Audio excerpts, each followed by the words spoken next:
European leaders, including European Commission President Ursula von der Leyen, held a summit in Budapest, Hungary, in reaction to the US elections to discuss potential US tariffs on European exports, their impact on European economies, unregulated and illegal migration, and the ongoing conflict in Ukraine. The meeting did reassure Ukraine of continued support in its war against Russia, but did not provide specific actions. However, European leaders are more concerned about a potential decrease in US support for NATO, given Russia's perceived threat to Europe, than the ongoing conflict in Ukraine.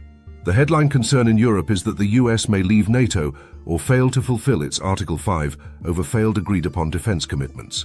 The previous Trump administration statements that NATO countries must meet their defense commitments at the agreed minimum of 2% of GDP made in 2014 fuel this concern. The new Secretary General of NATO, Mark Rutte, admitted that President Trump was right to press European nations to meet their agreed-upon targets in 2017.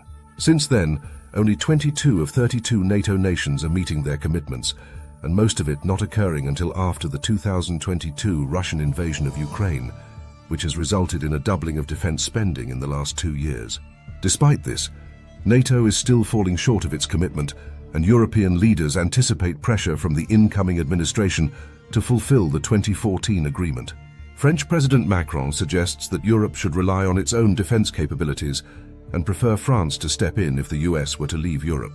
The German-based IFO Institute has provided an analysis that suggests most NATO countries need to drastically increase defense spending due to decades of neglect. Europe must make difficult budget and geopolitical decisions to reach their agreed commitments to NATO and improve their security.